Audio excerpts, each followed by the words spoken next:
I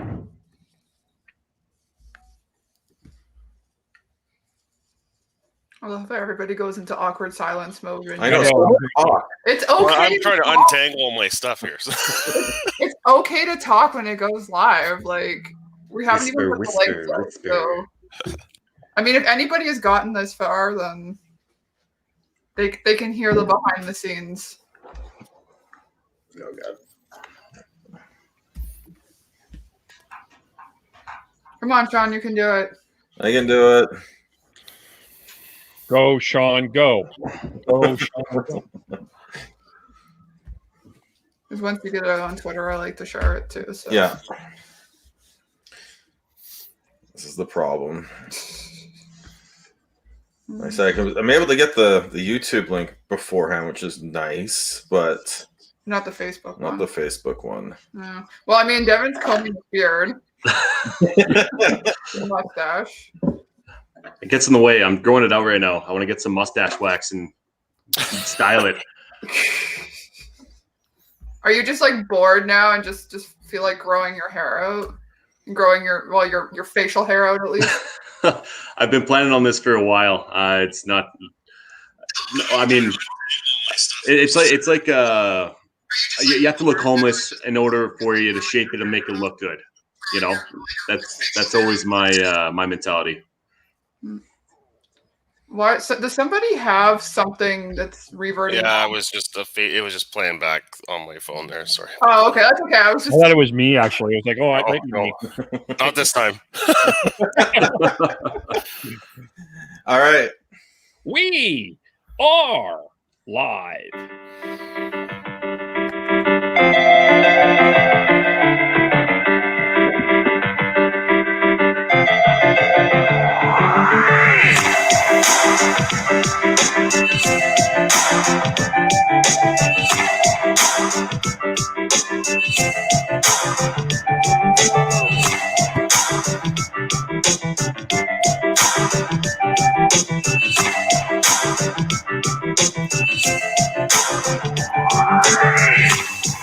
We have our first Saturday of hockey back, and we've pulled the goaltender. We have the extra attacker. We're 6 wide today. As welcome to the Hockey Podcast. I'm Kevin Olenek. Of course, you can follow us on Twitter at podcast_hockey.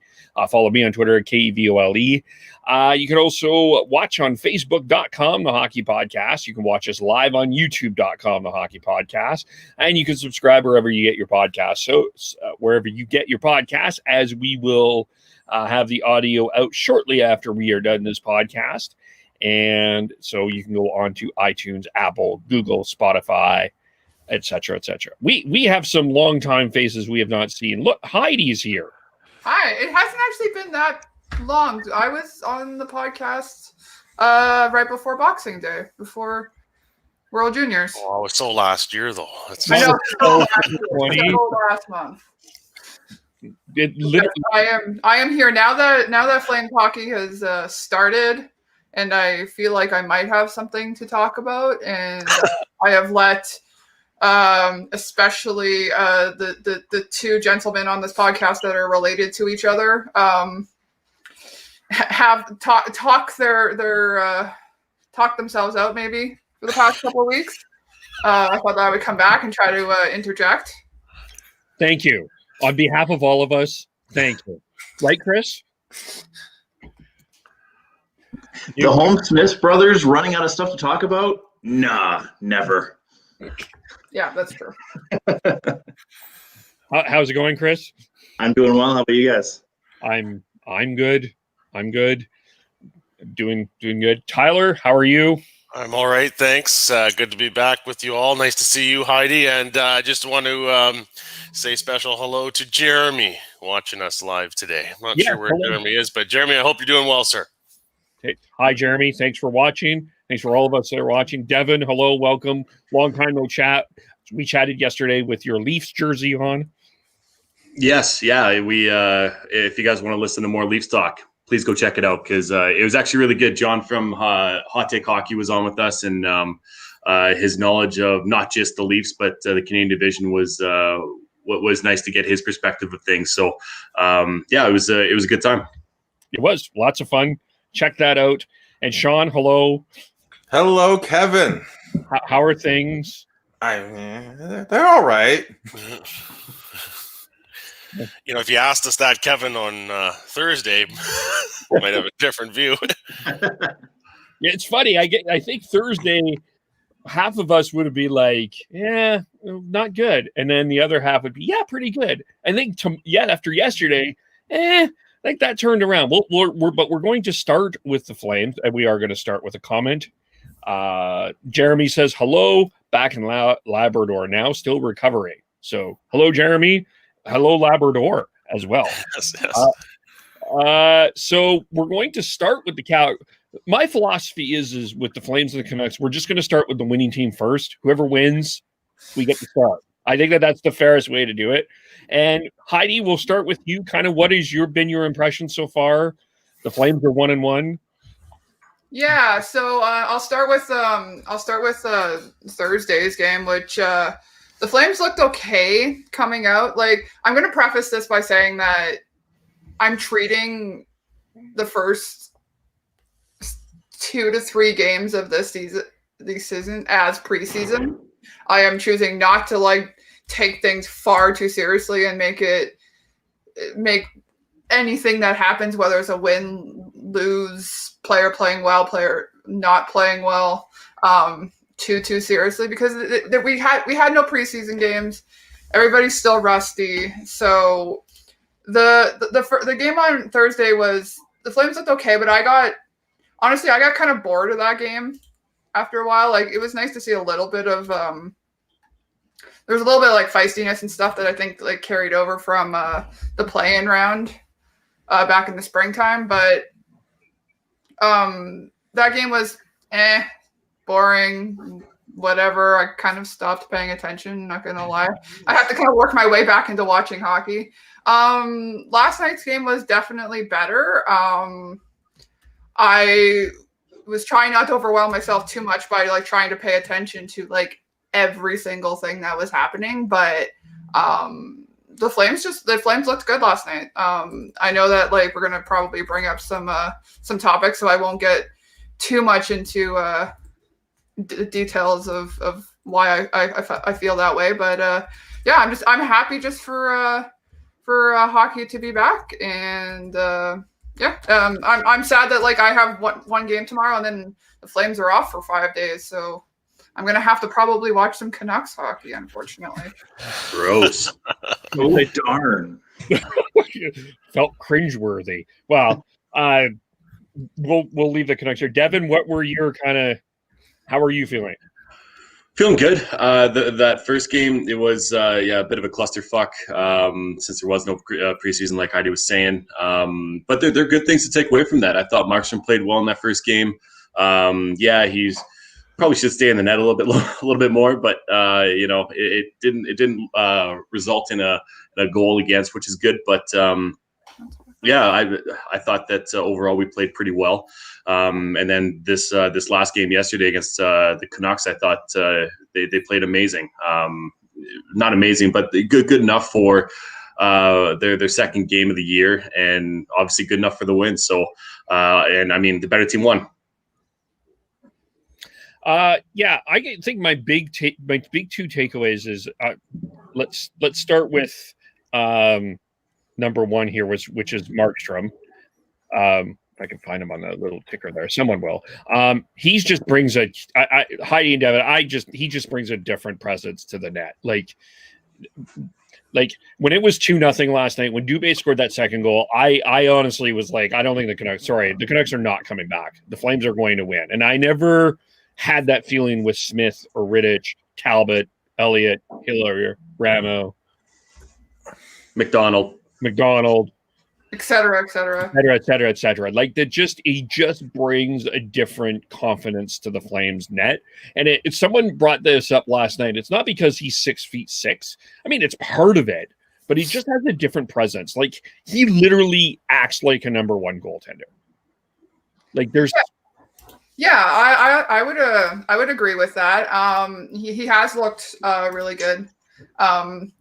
It's not gonna lie. I've spent the past couple off and on since the Flames have picked up Markstrom.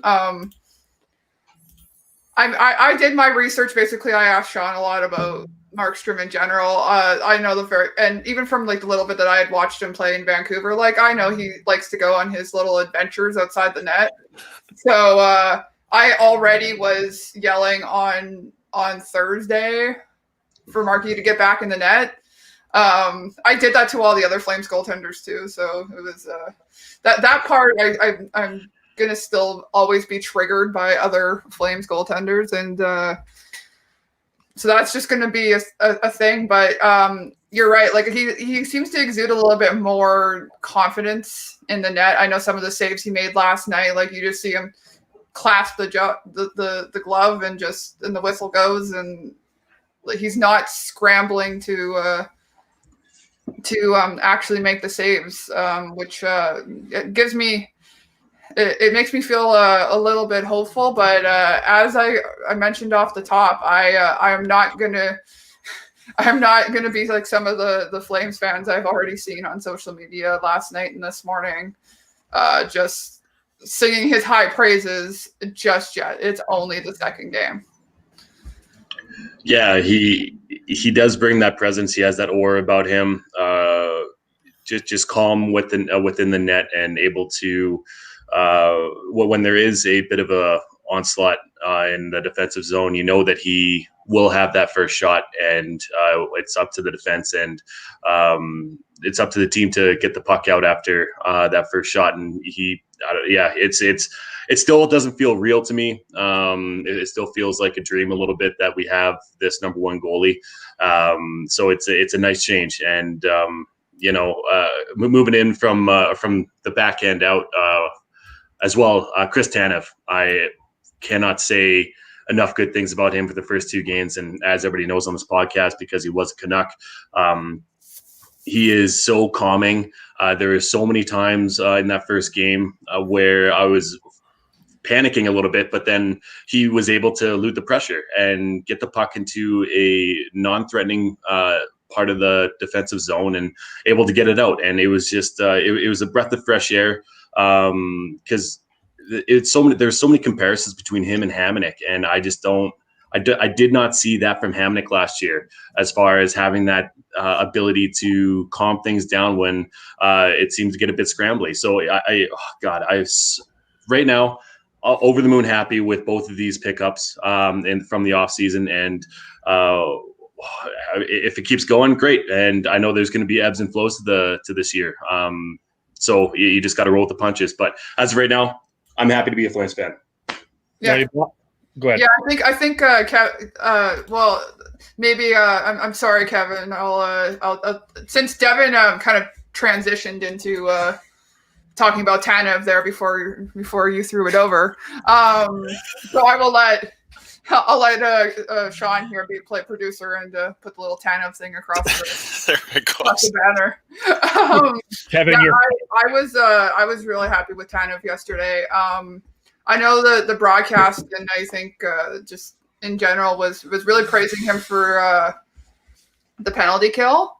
I don't know if I said this to Sean last night. He agreed with me, but like I didn't really see it talking about anywhere else. But the reason why I thought that he looked so good on that penalty kill is because he should, coming from the Canucks organization, probably know exactly what the Canucks do on their power play, and probably knows exactly who is going to be making shots. So he knew where to go stand and throw himself in front of a shot. I don't know. Maybe I'm wrong on that, but that's kind of like I was very impressed with him just throwing himself in front of the puck against his former team. But I thought that was a very interesting play by him. But it was great. Like I was really happy to see that.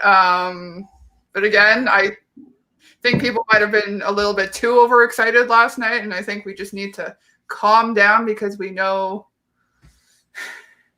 what can happen in Flames hockey. So just chill. Still 54 more games to go. Well, yeah, exactly.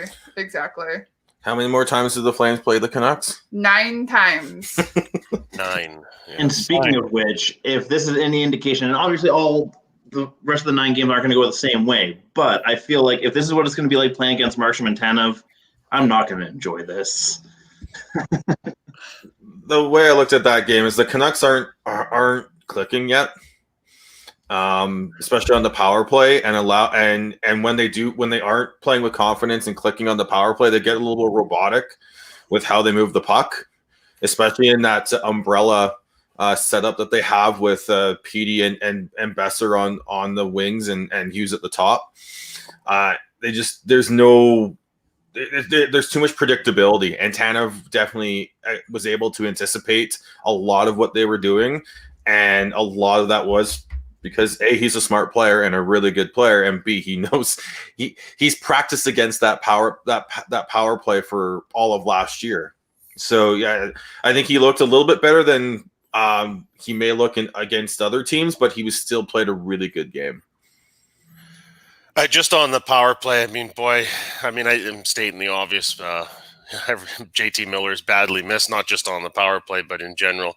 But what frustrated me is they're trying to work that one-timer over to Pettersson, and the passes are not in his wheelhouse. They're in his feet. He's having to stop the puck. It's not going to work. And then that combined with no movement at all with the group, you're making it pretty easy on the other guys, I think, to negate your power play the way that's going. So I don't know. They got to go back to the drawing board and figure something out. But that's really cost them in the last 2 games, especially the Thursday game against the Oilers to go. I think it was 0 for 5 on the power play. That's just not going to cut it. For the Flames, though, I think one of the things that I was also just the pace of the Flames seems different. Yes, there were some issues. Absolutely some issues on the Canucks power play for sure. But there were how many times did I hear Rick Ball puck stolen, puck stolen, puck stolen, puck stolen? There was a stick in the way pretty much everywhere. The Canucks had trouble getting out of their own zone a lot of ways without some sort of stick in the way. They were able to create turnovers. I don't recall an odd man rush. There was a couple of opportunities. I saw Val Mackie just skate back quite quickly. For me, I think the thing that really impressed me mostly with the Flames for 4 of 6 periods anyway is that their pace of play seems quicker. I'm not saying it's more exciting, but it's quicker.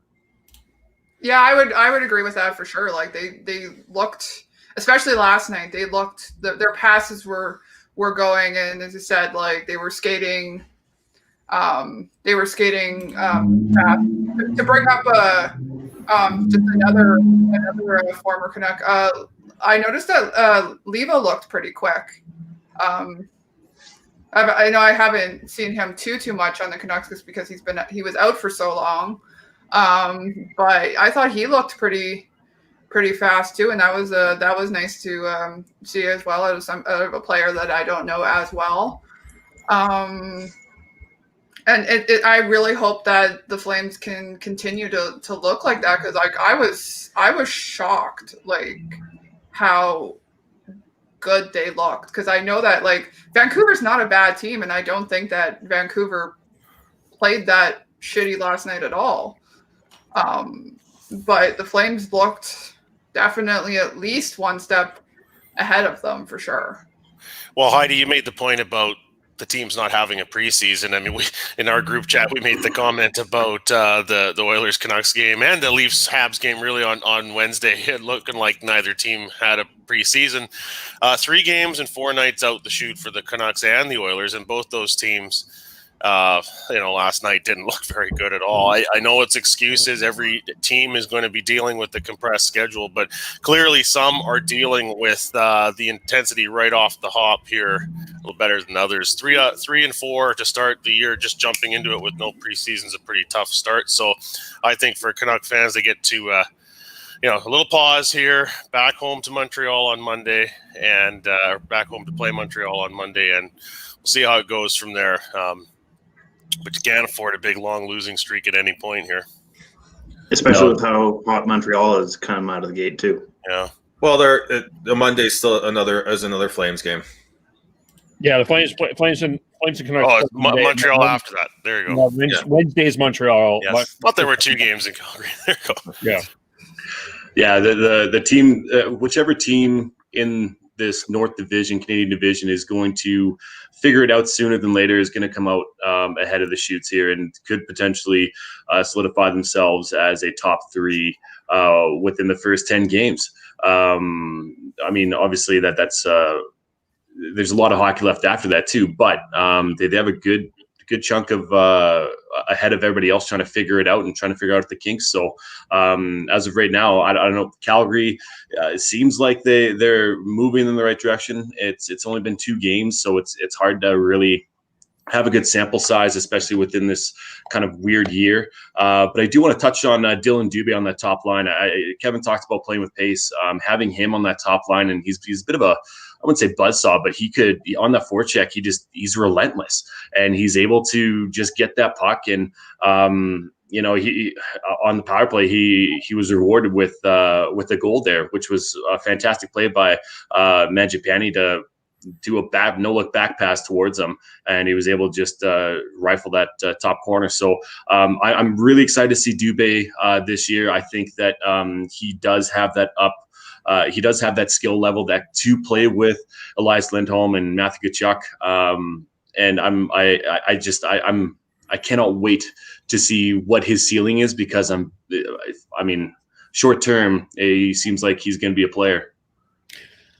True, I agree. My concern is not that I wasn't impressed with Josh Levo, is that I don't recall Monahan and Gaudreau actually passing a puck to Josh Levo last night at all. Like, it was, so I don't know if Josh Levo is a good fit for Monahan and Gaudreau, or maybe I'm wrong. Is he the right guy, or do they need to try someone else over there?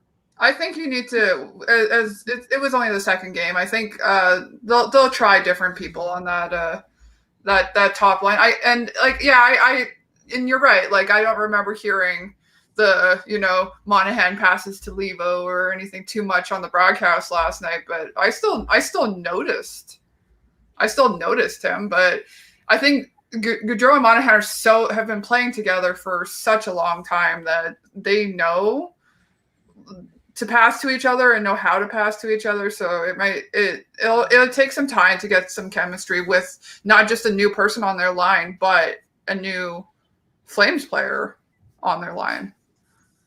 I think that the way that Levo plays, I think that'd be a perfect fit for those two players. And if they can make it work, I watch out for that secondary scoring, or even if you want to call them the top line, that first line scoring. Because with having Lindholm separated from them, I think that it'll balance out the scoring. But Levo, he does have a shot on him. He can shoot the puck, and he's a big body to retrieve pucks for Johnny and Monty to potentially get a goal in the offensive zone. So I think that I think Levo is the first fit. And then after that, I would say Dominic Simone.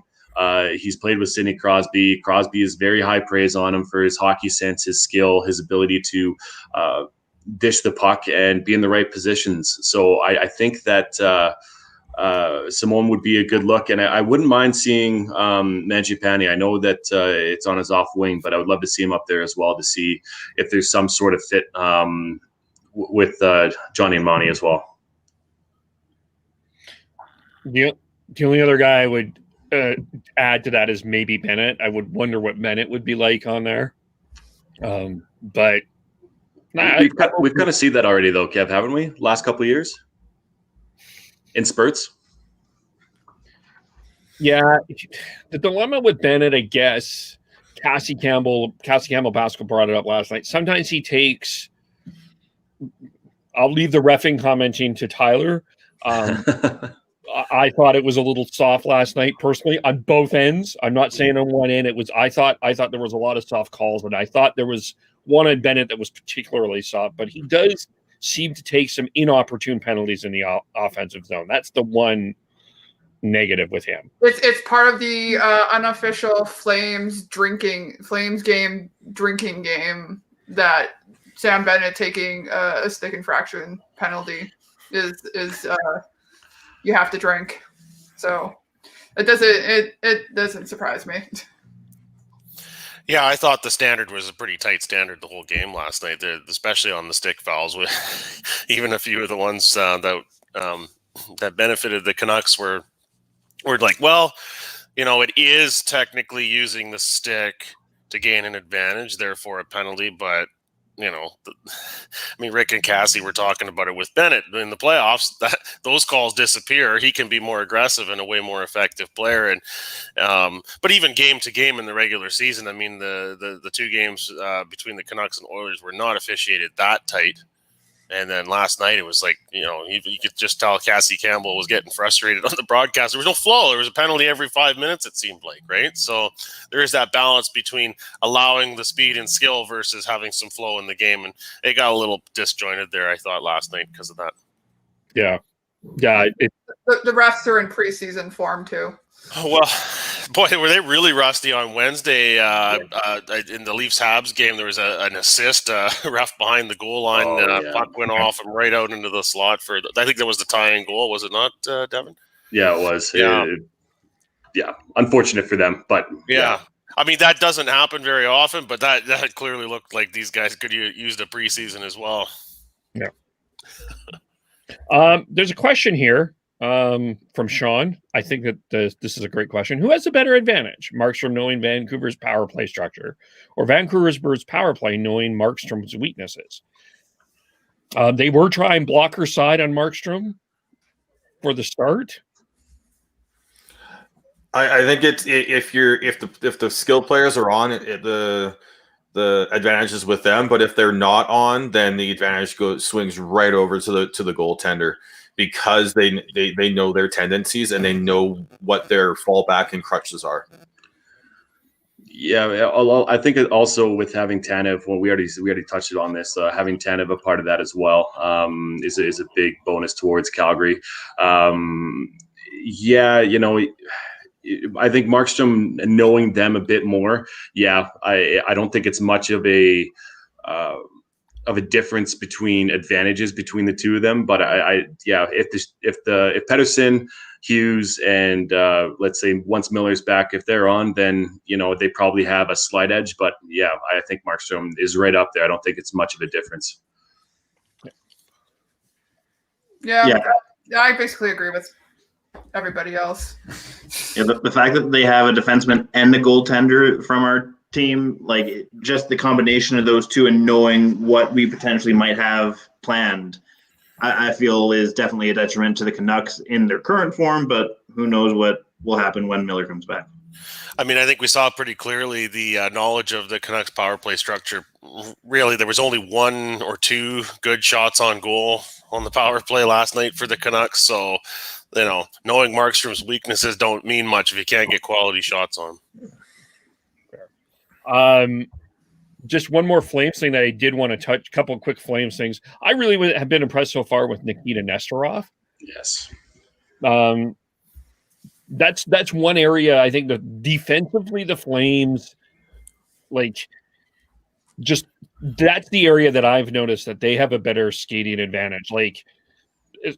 No, sorry to Travis Hamonic, but I mean, if you want to compare the two, I thought Pat Steinberg said this really well last night. Tanev is a better skater than Hamonic. I think that seems really clear to me.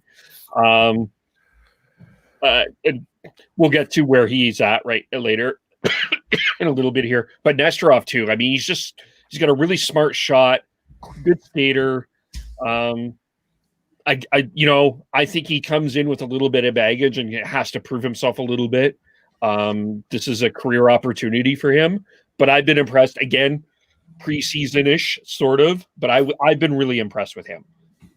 Yeah, I think I'll have to pay a little bit more attention to his play, but I didn't notice him do anything stupid, so that's usually a good sign. I'm going to usually notice somebody do something wrong and stupid first before they actually probably do something right. So I'll keep my eye on that. Yeah.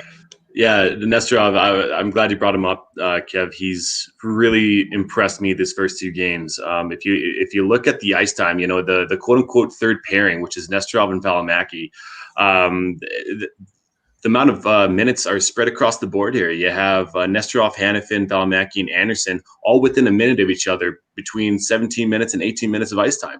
And then you have Tanev and Gio with a little bit more because of the PK. But to me, that shows the trust of the coaching staff.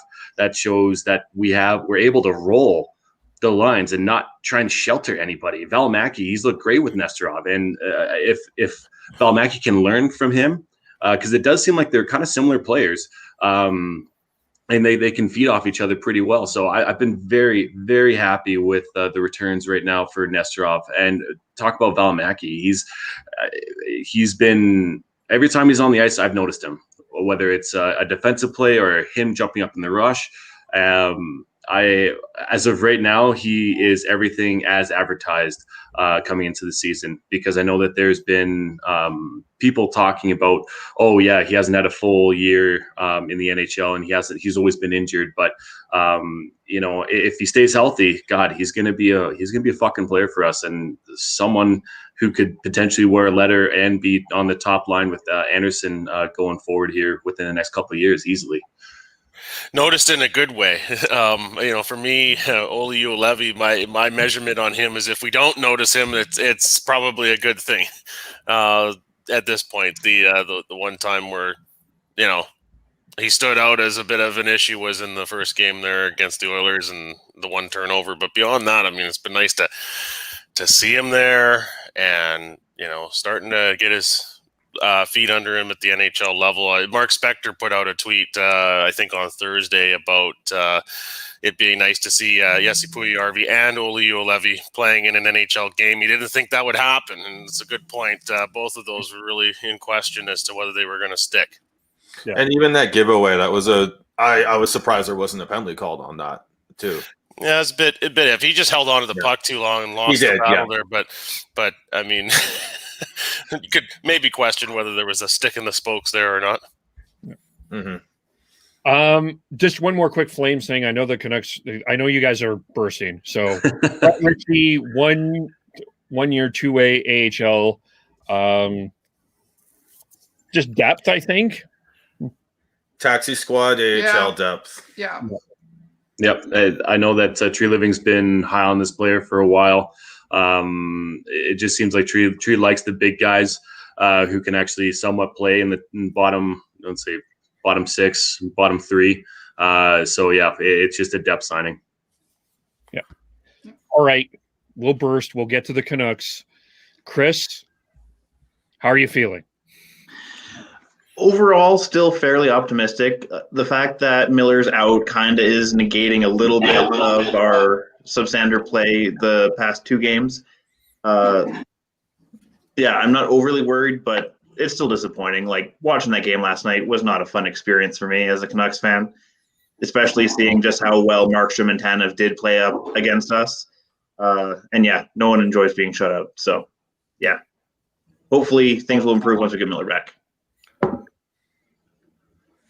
Yeah, it was definitely a frustrating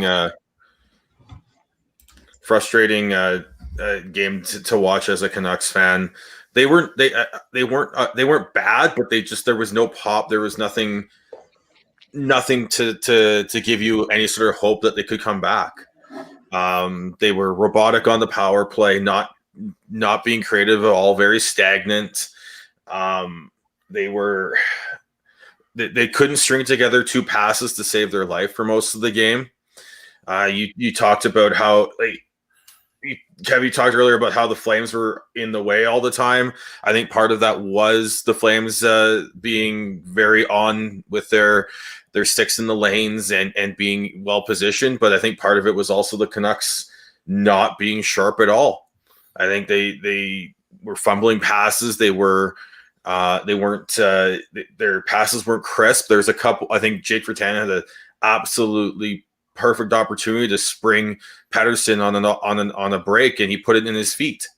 Like if he puts that on Pettersson's stick, it's a different game. Like I think it was either at 0-0 or 1-0 at that point. So you get that play, and that game's completely different. That gives the Canucks a little bit more jump. That gives them a feeling that they could do this, and then but they never did. So it's early. Again, not having your top scorer from last year and JT Miller does not help, but it also shines a light on some of the issues that the Canucks have. They don't have they don't have someone that that I think is a comfortable fit in the top six once JT Miller goes down, especially because of it being on the left side.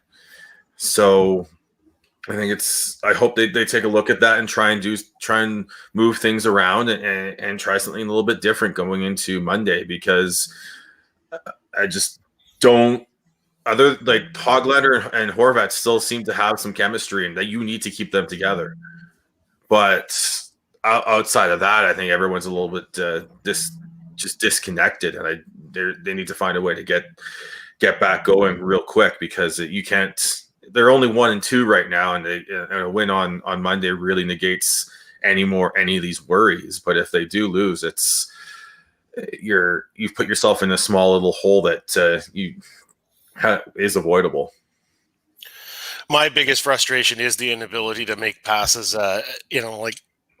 That'll work itself out, I'm sure, fairly quickly. But when you see the other team clicking and your team's not clicking, it's pretty deflating watching. And Sean's right. That one particular play with Virtanen trying to feed Petey, I mean, that has to be made. You're behind already. It's gotta happen. So, that was frustrating. And I would say just over the 3 games, right? I mean, they beat Edmonton in the opener. Horvat scored the first goal, and Boeser had a couple of goals, and it was like, we're just picking up from where we left off during the bubble hockey.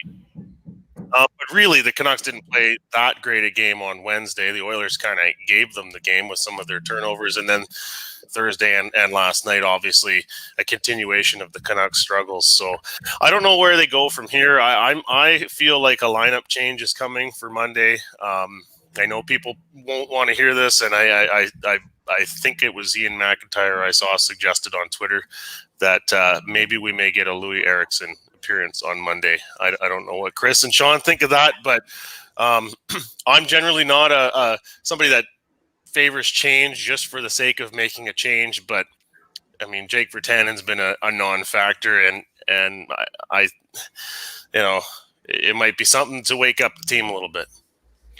Just before Chris and Sean respond, this tweet from my buddy Sheldon in school. It's year 6. He's not about to turn the corner in this relationship already. The issue is that there's expectations for Jake that I don't know if are realistic. He's a good third line player. Like let's go back to the Flames. Sam Bennett, like good third line player, has good games, has bad games, takes bad penalties at times. Is invisible a lot of the time, but comes in and scores every once in a while and plays pretty good at times. Play him on the third line. That's his role. Like I don't. This idea that he's a top 6 player, I think is gone. I don't think he's got the hockey IQ to do that. He also needs the right center, and I don't think the Canucks have the right center for Jake Virtanen right now. So, and that's why when I saw Jason Spezza go on waivers before he put out that he would retire if he got claimed, I thought that it would make a lot of sense for the Canucks to claim Jason Spezza, because he's a pure playmaker. He distributes. The Canucks have a good, like Miller and Petey are both good playmakers, but they're more shooters. Bo Horvat's is not necessarily a natural playmaker, and Adam Gaudette's more of a shooter than anything else as well. And then you've got the black holes of Brandon Sutter and Jay Beagle, so they don't have the center to really use the strengths of Jake Virtanen to their fullest. But he hasn't done himself any favors with the way he's played as well. So, but he's still a solid third line player. So I just wish we could have noticed him in more times over the past 3 games with this opportunity that he's gotten playing with Petey and Boeser, as opposed to just him being more of a non-factor other than a pass that could have changed the game, and he didn't connect. the moment with Virtanen there last night. Remember the play with Tkachuk and Edler, and Tkachuk got the penalty call. Edler got cut, had to go down the tunnel. Who goes over to serve the penalty for Edler? It's Jake Virtanen. I mean, to me, I had to chuckle at that. It's just like, yep, this is what it's come to with the coach. You know, he's man. I don't know. Maybe I'm way off with this, but I feel like, you know, Jake's on ice that's as thin as ever with Travis Green right now. And with Hoglander coming in, they've got Podkolzin coming in at the end of the year. They've got McEwen, they've got Linz, they've got some young wingers. Keeping on William Lockwood, I think he could be a good bottom six player. They've got some young players coming up that could make him expendable, whether it's in a trade, whether it's even just him being exposed in the Seattle expansion draft and him going down the road to Seattle for next year. But I think he needs to understand that his time here, his time as a Canuck is up for debate and is limited right now. For me, I think the thing that is really, I was just thinking, I don't know. I'm going to have to think more about this, but what's popping in my brain is Virtanen and Puljujarvi, which is sort of two high picks, Puljujarvi 4th, Virtanen 6th. Two guys that have had expectations on them that weren't met. Feels like Virtanen's gotten a lot of more chances than Puljujarvi to be a top 6 forward. I don't know. I said in the chat, I was like, I'm certainly not sold on Virtanen on the left side. That just did not work for me in any way, shape, or form. The problem with Virtanen on the left side is it plays into some of his lazy tendencies just to shoot floaters from far out, where he got a lot of his goals in junior. It's why Travis has been so adamant about not putting him there. He needs to drive the net. He needs to use his size, his speed, just to drive the net and create chaos. And when he does that, he creates chances, but he just doesn't seem to do that enough. If you're a Canucks fan, talking about that trade, you got to be happy with that trade. If it is going to be a straight up Puljujarvi for Virtanen, because Puljujarvi, he hasn't had enough, like Kevin, you said it, he hasn't had enough chances in the NHL to really prove himself yet. He didn't want to play for the team last year. So if that trade goes through, or if that does happen, which I don't think it ever would, I think Ken Holland's way. Sorry, I wasn't suggesting for Virtanen versus Puljujarvi as a trade. I'm just in terms of a development. It's quite like when you look at what Puljujarvi, butchering his name. I'm a professional broadcaster. Puljujarvi, you look at his development and what he's been through in Edmonton. Like, he has not had the opportunities that Virtanen has had. Like, and that's my point, is Virtanen has been given chance after chance after chance in 6 years at this. I mean, at some point the plug has to be pulled. Or you just you understand that he's a good third line winger, right? And you try and find a way to, if you have an injury in the top 6 and you need to plug him in there, you find a way to make him, to have him play there and be successful. Whether his time is limited or not, I think that's what you have to do, because if you can turn him into an asset where you can get something back for him, and I still think he has value. Like, he scored 18 goals last year. That's still valuable to any team in the NHL, especially if you have the right center to feed him the puck. If like New Jersey would be a great landing spot for him with Jack Hughes and Nico Hischier as good, speedy playmaking forwards to play with, and in a transition time and rebuild with New Jersey, where he could get top 6 minutes. There's a question here for Tyler specifically, and I do want to talk about this player anyway next. Great to see Mittens back on the pod. We all knew who Mittens is. What is his thoughts on Hoglander's start and him fitting in with Boeser and Pettersson? Which they did a little bit. I would agree with the thought that it was found money having Hoglander there. I mean, boy, we're debating the Canucks struggles here. Imagine what it would be like without Hoglander around. I mean, his confidence with the puck is just so impressive to see. Him fitting in with Boeser and Petey, yeah, that'll get better with time, I'm sure. I don't know, nothing negative to say about Hoglander for me at this point. We're the best Canuck so far. Yeah, that Canuck forward for sure. Yeah, if we're talking about like noticeable forwards that have been like making a difference, especially in like puck battles and whatnot, just like Levo has been for the Flames, Hoglander has been that for the Canucks so far in these first couple games. I love watching him play. Like his edge work is really good. His battle is off the charts. He always seems to come out with a puck. Like almost all the puck battles he goes into, he gets the puck, and then he makes a smart pass with it. Like he's doing everything that an NHL coach is asking a rookie to do, and he's doing it without even being asked. Mm-hmm. So yeah, he's definitely been one of the biggest bright spots on this team for these 3 games. And his chemistry with Bo Horvat 5-on-5 is really good. He's shown at times some creativity and some different looks for that power play because he got bumped up to it with Miller out. I think he ends up back on the second unit once Miller comes back. But once Miller comes back, and if Horvat and Hoglander can continue to work well a 5-on-5, that really opens things up. And if they can start clicking, then all this hand wringing and worrying over 2 straight losses will go away real quick. Mm-hmm.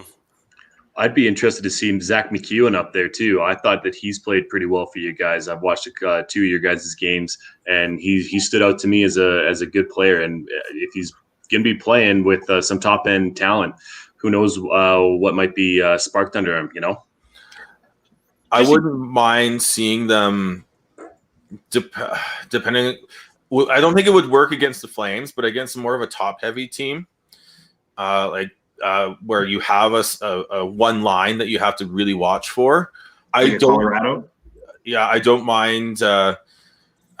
Even just like Toronto or Edmonton, where you've got like legit number 1 lines. Yes, both those teams have really good second lines with Draisaitl and Tavares centering those ones, but you can rely on Petey on that one. But you could put Pearson, Horvat, and McEwen as a grinded out just like line to do that, and then put Hoglander up with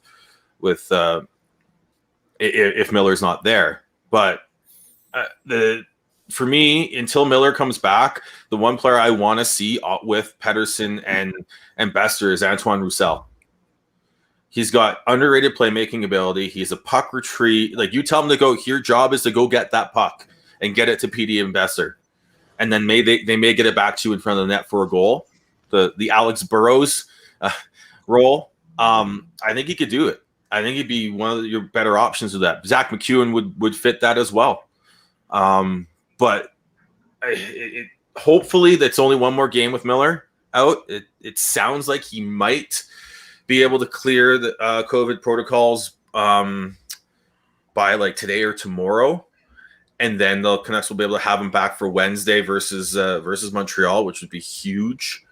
But it's until we know exactly what's going on, you can't really rely on that, and you got to start looking at other options. And I think McEwen and Roussel should get a look on that top line. Definitely reliable. Sorry, I was just gonna say, if you're not gonna swap out any actual personnel and it's just about a line shuffle, those are probably the only 2 real options that Travis Green has right now. It sounds like Miller. No, go for it. No, Chris, you're good. Go for it. My bad. All I was going to say was that according to one of my fantasy leagues, Miller is apparently considered healthy right now, which obviously isn't totally reliable, but I just thought it was an interesting thing to wake up to this morning. Yeah, I got that notification too. Just quickly, well, here, if let me just throw this scenario out though for Monday.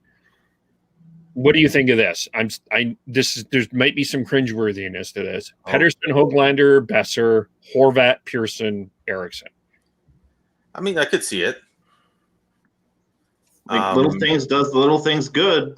So like he's serviceable in that spot. It's just whether it's enough to give us the win. I think I'd be more comfortable doing that if Pettersson and Boeser were going, and they had a good game in they've had a spurts, but they didn't play great last night. And if that line's going, and then you play Pearson, Horvat, Eriksson as more of a matchup role, and then you try and find the soft spots for Gaudette, that maybe you could find a way to make it work, but I don't know. I don't like it because it really neuters. I feel like it neuters Horvat in terms of his ability to create offense, especially when you're taking Hoglander away from him. Yeah, that's fair. It was a thought. At this point, once I saw that they were just going to have Eriksson on the taxi squad, I figured that he'd get into a handful of games. I think so. If that's the case, then he might as well try and work with something that works. His ability to help the transition out of the defensive zone and through the neutral zone to create the offensive rush chances that really help that really have our Horvat strength could help, but just one more thing of Virtanen before we hop to the back end here. I think what the other frustrating part with Virtanen is you see what Hoglander is doing, you see what McEwen is doing, and that's the part, especially with McEwen, because I mean I just think that the guy deserves more ice time than Virtanen, flat out. Like if I know, set the politics of big Virtanen aside, you just on equal footing, Zach McEwen has contributed more to the team than Jake Virtanen, and I think McEwen deserves more ice time. That's the part that's frustrating me, is just time after time with Virtanen, he's been getting chances. Yes, he got 18 goals last year. I totally get it, but it's affecting a guy. I think McEwen is not being used enough. And especially last night where, from a Canucks perspective, there was not a lot of emotion. McEwen creates emotion. Yeah, I see that. I see your point there, Kev. I want to make sure that you don't throw McEwen in the deep end and potentially ruin what it is looking like where he's getting his momentum, he's getting his confidence. You got to put him in a position to succeed. I like him on that third line with Gaudette and Roussel. I think that line, if you can get that line going and use them to create emotion and momentum, then you have something there. So I think I don't mind him there. I don't think it's,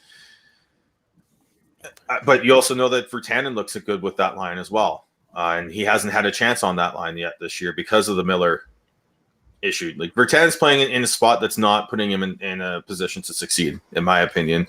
On his off wing, playing with players he's not used to playing with, just doesn't. I don't see him succeeding in that position. So maybe it's time to bring him back into that third line role and give someone else a shot. Maybe that is McEwen.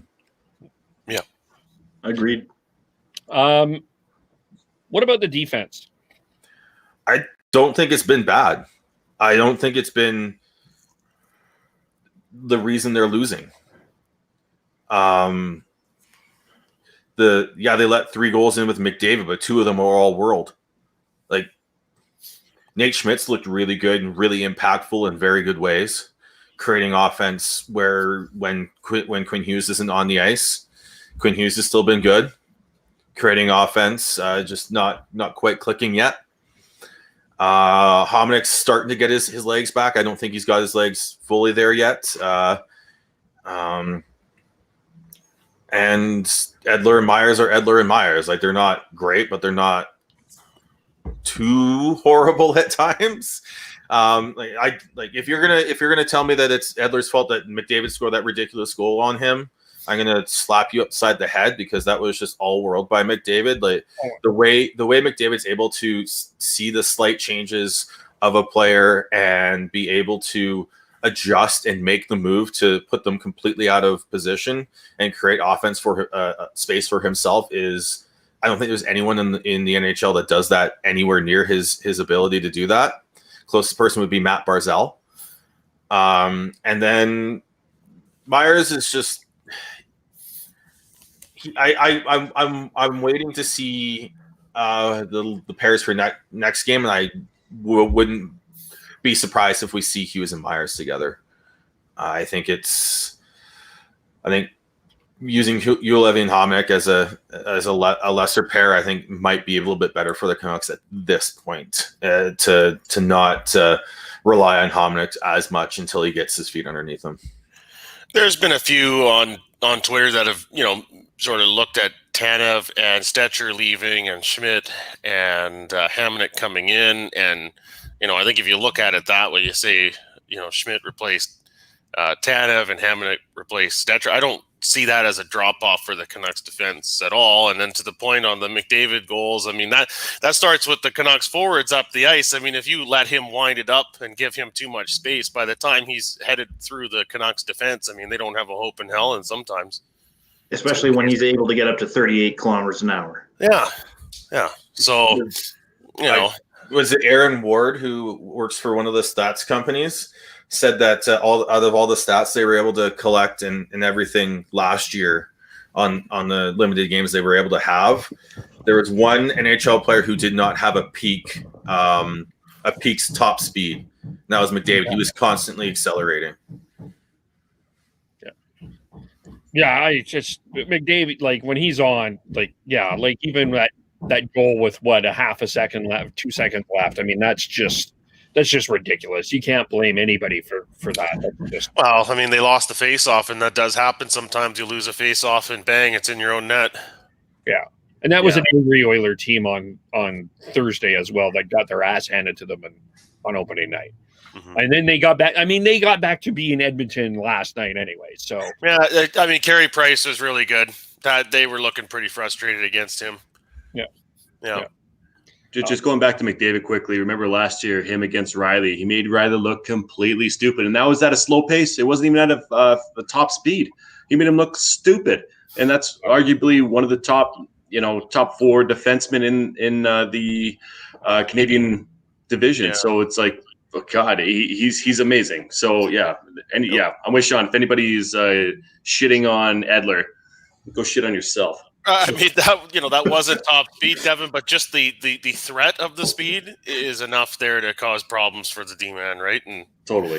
That was a pretty simple move, but he does it so slick and so better than anybody that's the result you get.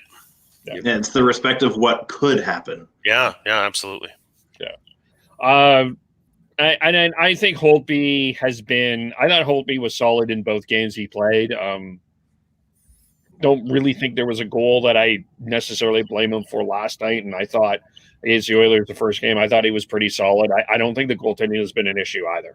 I would say I think it was the third goal for the Flames, the one that Holtby thought he had trapped and didn't. And was it Tkachuk that scored?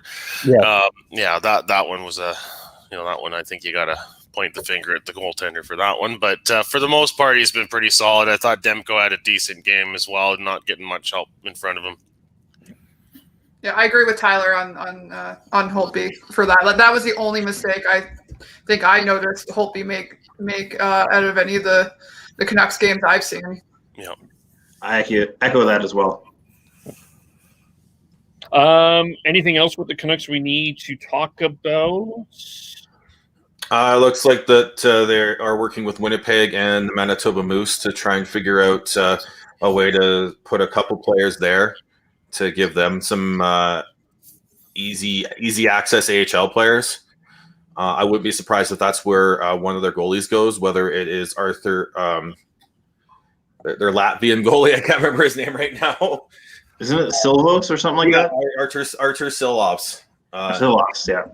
and then Mikey DiPietro, because they definitely need to. Those two definitely need to play games. This isn't, and they can go up and down without waivers. So you're not playing hide and seek with goaltenders like the Edmonton Oilers are. Well, you don't want Rick DiPietro, Sean? No, God. Yeah, I mean, if he wants to come and do the broadcast, I think that'd be okay. We'll get to broadcasting in a moment, but are we ready to bounce to other NHL? Sure. Yeah. All right, let's see if we can get this. I'm going to try to play something here. Yep. See if we can hear it. This. Almost had that goal. It went off Oscar's head. How good did it feel to get back on the... Okay, here we go. Right from Mike the beginning. Sielski, you're on. Go ahead. Yeah, this question is for Jake. 2 games in, Jake, how different does the season feel, if at all, given the circumstances of the offseason and the condensed schedule and everything? Doesn't matter what I say, Mike. You're going to write fucking shit every time, so it doesn't matter what you say.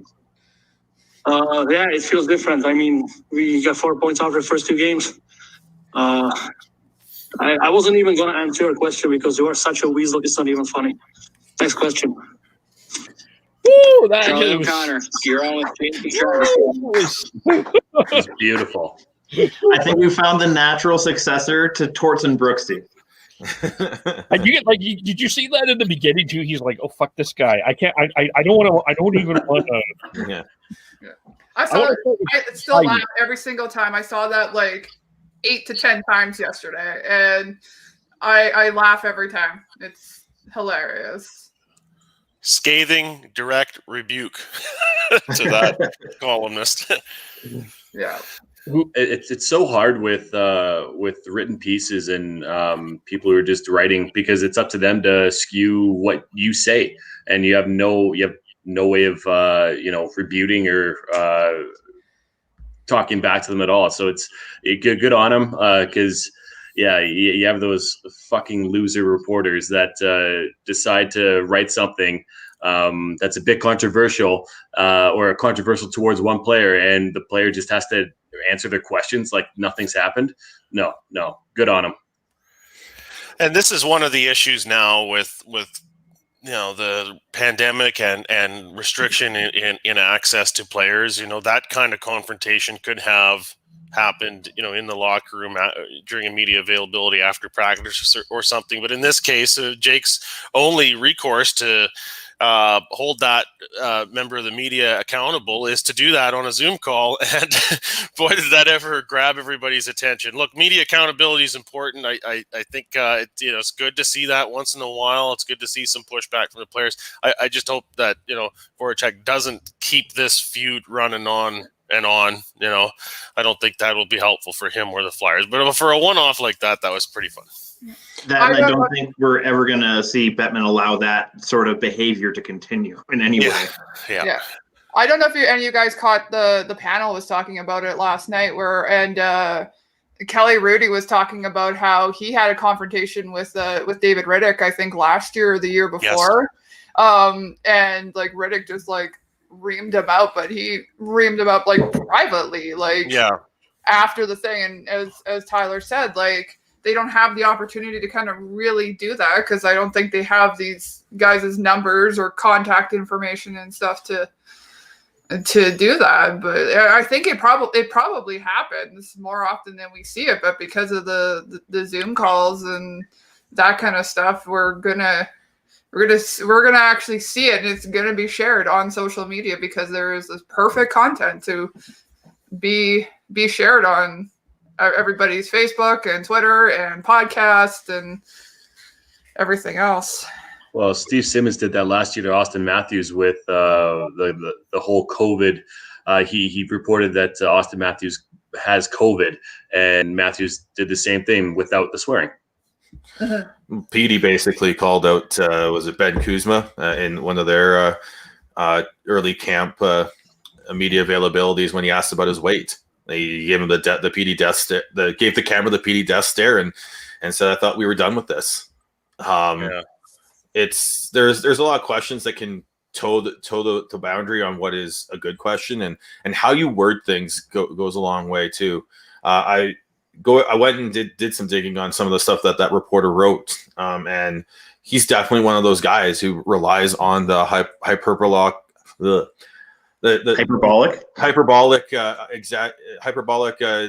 phrases and stuff to get his point across. I have an example for you. Pardon? Sorry to interrupt. I have an example for you. Yeah. Let me just find this. Yeah, but for me, it's yeah. I know he was trying to make that sound as a joke more than anything else.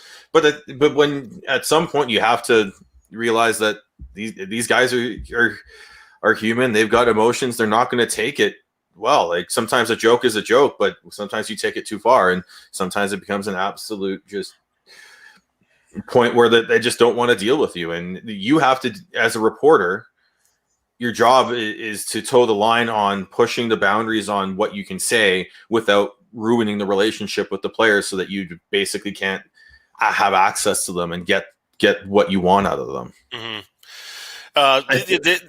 The job of a columnist is to provide some controversial opinions. I guess it's not going to be very interesting reading if it's vanilla opinions all the time.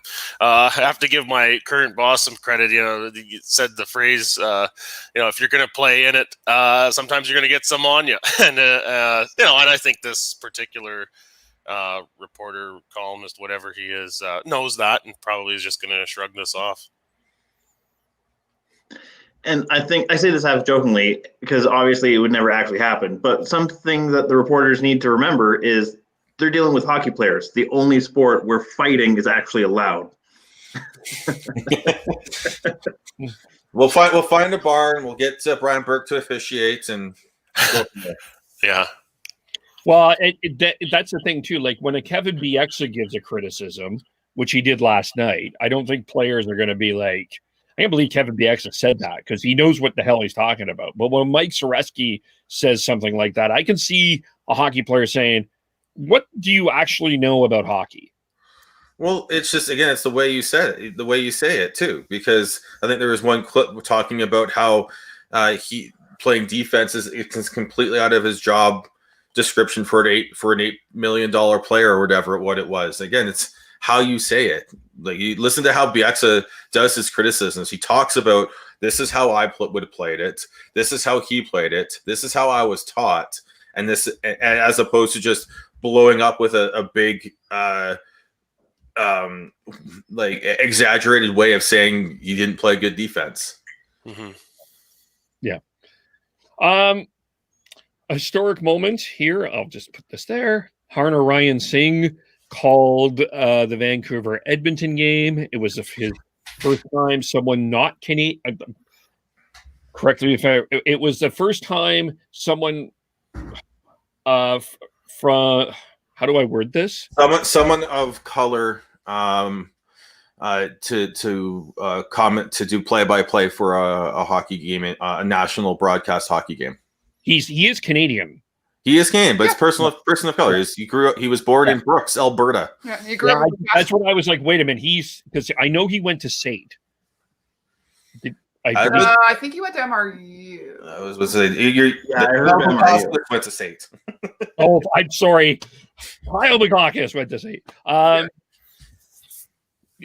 So congratulations to him. I thought, not easy to do, and I thought a very historic moment. Maybe we'll start this one with Tyler, what your thoughts were.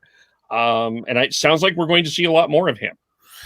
Yeah, it wasn't hyped up before the first night, so I do wonder if it was really part of their initial plans for this season. It's been reported out there that Jim Houston has elected not to travel for any of his assignments this year, so it sounds like he's only going to be doing Wednesday and Saturday Canuck games. But so that did force them to find another play-by-play person based out of Alberta to kind of shoulder some of that Oilers workload. For me on Wednesday, it sounded like a guy that was giving it a first go.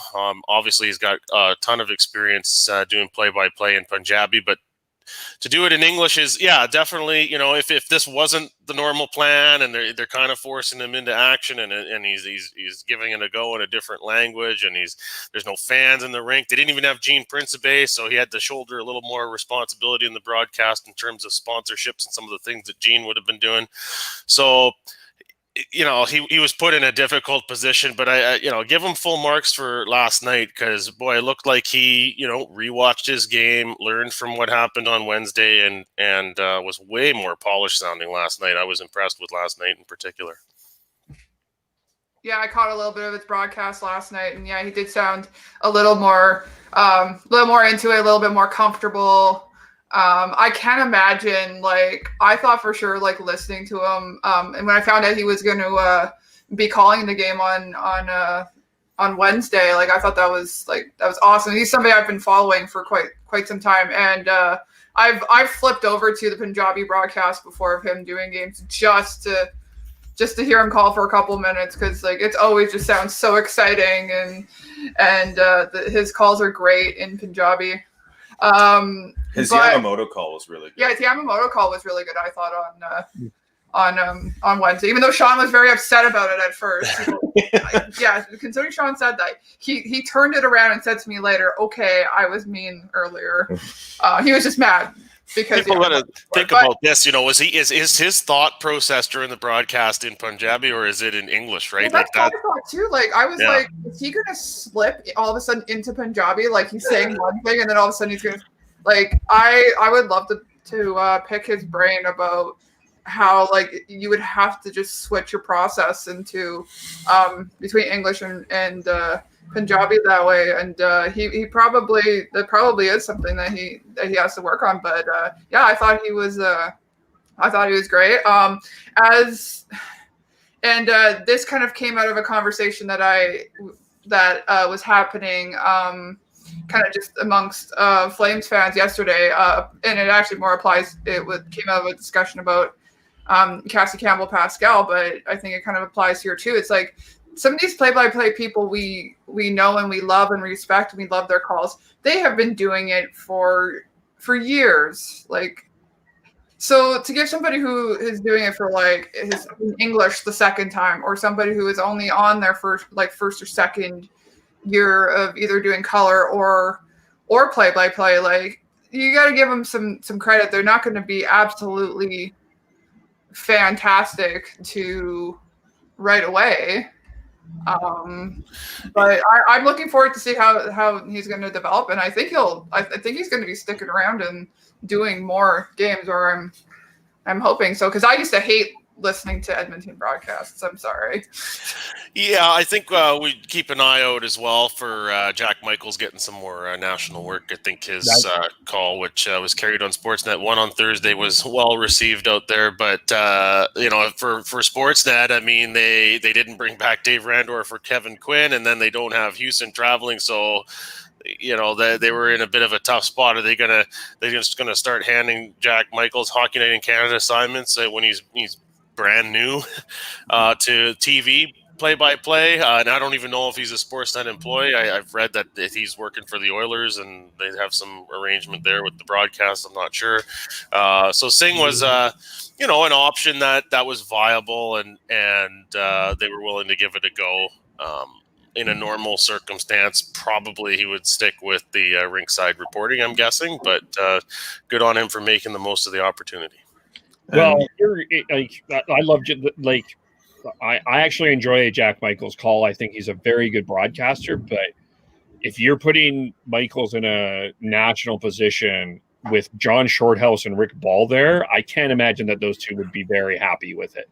Well, at this point, it's completely different too, because of how the travel restrictions, right? We can use this to transition into to how things are looking and sounding on all these broadcasts, because the away teams are being feeds are being being commentated from their home rinks.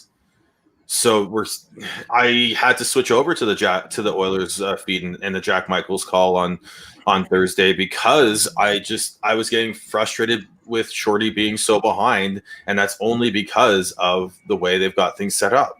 Yeah. I hope they're able to find a way to delay the video a little bit better so that you're not having that issue going forwards. But if not, then you're going to have to watch these home feeds, and we're going to be getting local broadcasters doing national games, especially out west here, with Houston not traveling and all that. So we're gonna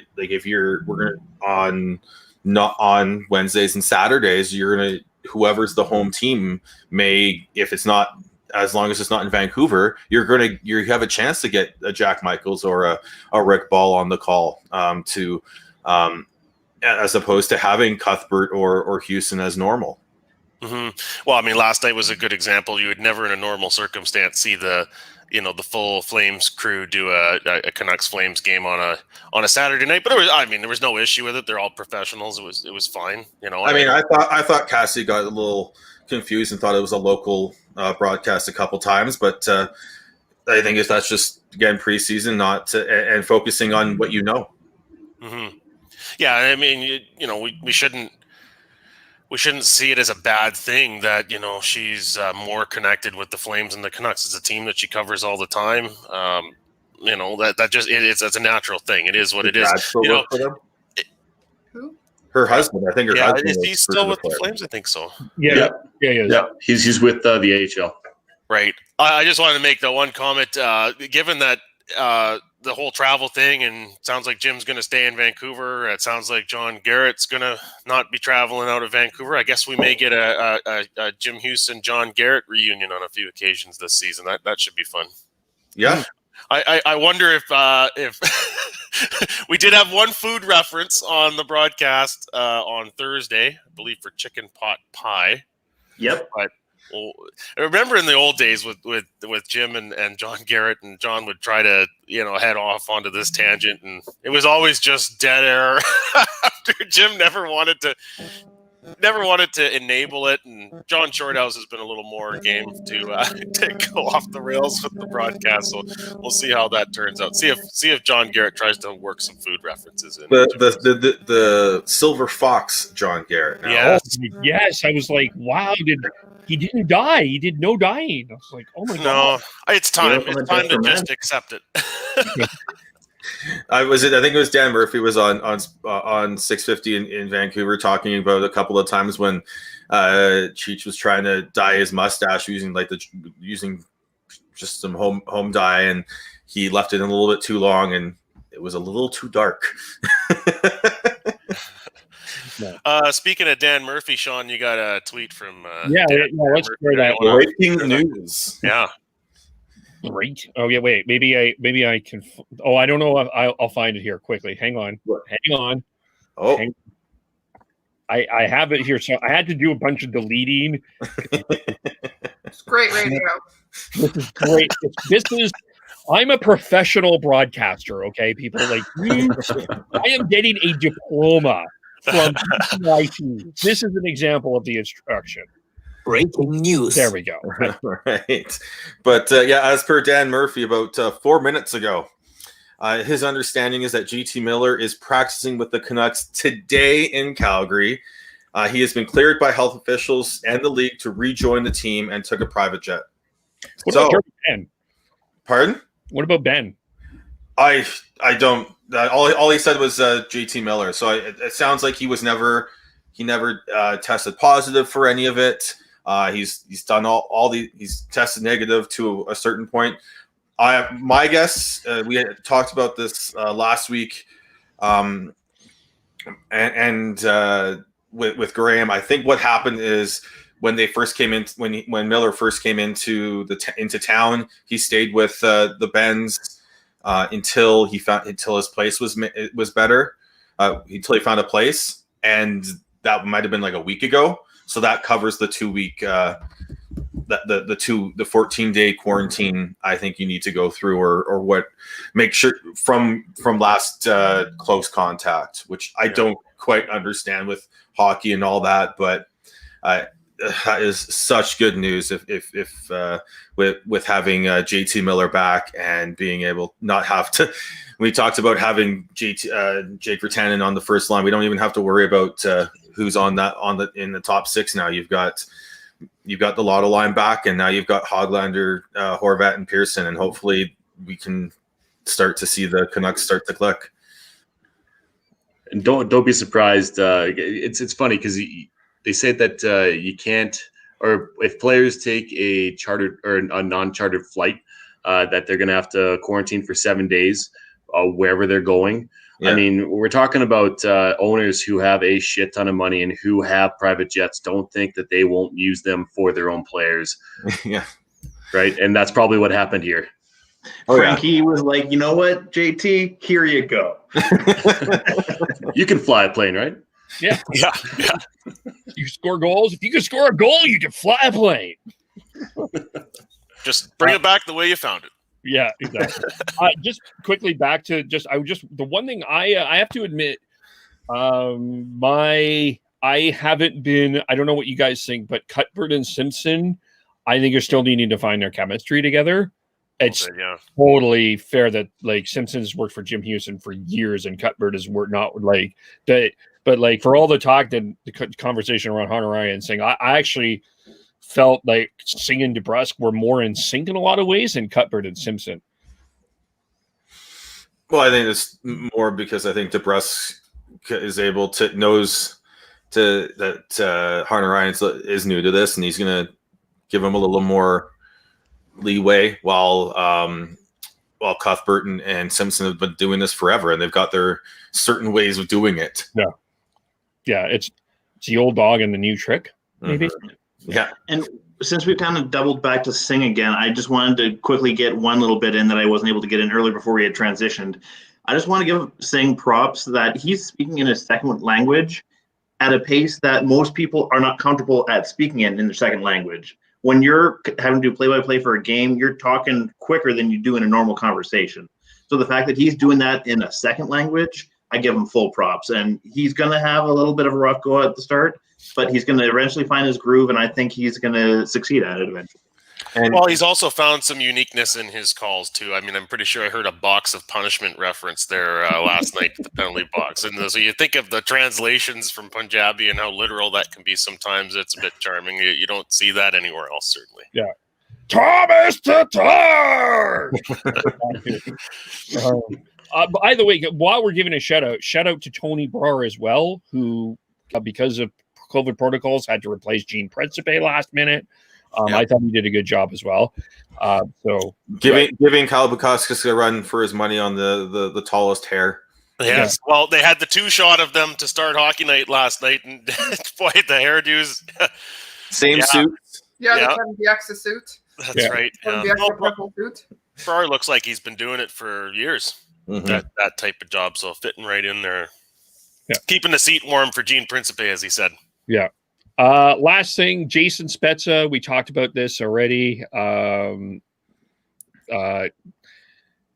on waivers. Says if anyone picks him, he's going to retire. Devin. It's a bit of a dick move to do that, but I mean it's his prerogative. He's a Toronto boy and he wants to stay close to home. He's got kids, he's got a family, so I completely understand, especially with all this with the world we live in. And I'm a little surprised, but I respect the move, and maybe it was a bit of a handshake deal between him and Dubas, being like, all right, you say this and I'll put you on waivers. We're not going to send you down, but it gives a little bit more leeway towards the Leafs, which is good for us. I think they're in a tough position with Nick Robertson now injured, and the way everything works, the details of the and complications of the cap make it tough. And I think this is what they're trying to do here. The big one for me as well is Aaron Dell as well. Yeah. Do the Oilers claim him? They almost have no choice. Well, they did claim a goalie from the Kings yesterday with 2 NHL games of experience. Can't remember the name of the goalie. Rosenick or something like that? That's right. Yeah. Oh, I think that's entirely in the realm of possibility. They're hurting for a goalie if Mike Smith's going to be gone for as long as it sounds like. Yeah, I think I can't remember who put it out there, but they put out the waiver priority rankings. Canucks are ahead of the Oilers, and you think of what I wouldn't be surprised, or I'd be happy if they made a claim on Aaron Dell, because and just instead of having the way he only makes what, 800,000 or something like that. You just keep him on the roster as your third goalie. You don't actually need a goalie in your taxi squad as long as you're carrying 3 goalies between your roster and your taxi squad. And then that allows you to go send DiPietro to what looks like probably the Moose, and you don't have to, and as well as Silovs, and they'll get games, and then you still have a decent third goalie to go around for this season. Jimmy Howard said, "I would rather retire than play with the Edmonton Oilers." Well, in fairness, he was talking about, it wasn't just that. There was more to what he was saying. The kids, he has a family. He's coaching his kids. So, yes, no one really wants to play at Edmonton, but let's give credit to where credit's due and what he actually said. Yeah. The poor Oilers, though, right? Like, they lose Anton Forsberg, and then Carolina puts him on waivers, and Winnipeg claims him. And they have to settle for two games of experience with Troy Groshnik. And yeah, this game of hide and go seek to find a goalie for the Oilers is quite entertaining from my perspective. Well, Spezza's agent putting it out there that he won't report to another team if claimed will pretty much pour cold water on the idea of him getting claimed. So, I totally respect where Spezza's coming from. It was his plan to finish his career with the Maple Leafs, and he intends on finishing it with the Maple Leafs still. So, anything else we need to talk about? No, I don't think so. No. I just hope that we see Rogers and Sportsnet be able to fix the delay issues that they have for the away feeds.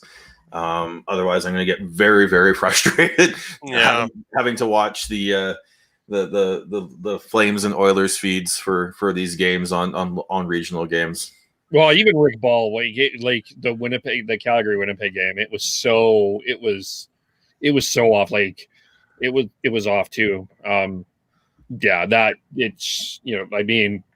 goal was, I think there was a goal that was 2 seconds in that ball was like, scores. I'm like, well, you're behind, but we were having a chuckle here too, Kevin, about it was a great shot, great chance on goal, and I mean the puck's in the corner and Shorty's at the peak excitement level, and it's pretty jarring.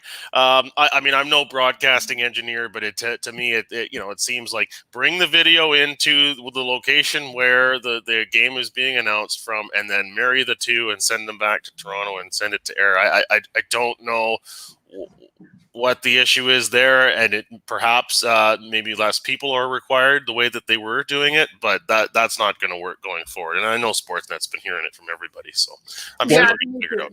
They need to do something, because there was also on Thursday, I think it was, or I can't remember what day it was, Wednesday or Thursday, when we were watching, and you could hear like someone's mic or their in-ear earpiece was getting broadcasted into the feed. Oh, and wow. So you're just hearing random things going on, and at first I thought that some speaker was going off in our house or something like that. I was so confused, but it kept happening the entire night, off and on. It's usually during a panel or a commercial break or something like that. So yeah, that kind of stuff needs to be worked out, and I think it needs to be worked out quickly, because we get annoyed by these things pretty quickly. Yeah, the other thing that needs to be worked out is the synthetic audio, the fake crowd noise. In the bubble hockey, they were pretty on it in terms of timing and getting those reactions down. But even last night, the Flames goals, the crowd noise and the horn didn't seem to happen until like a second and a half or 2 seconds later. So, but that's, across the league, there's a lot of people dealing with this for the first time. So that'll work itself out. But it was quite astonishing to me that Sportsnet went to air with 2 telecasts there, seemingly not knowing they were going to have this problem with a delay. That was quite surprising. Okay, listen, Flames fans, if you're going to be on a Zoom call, okay, great that you're there, but don't be picking your nose. Don't look this way.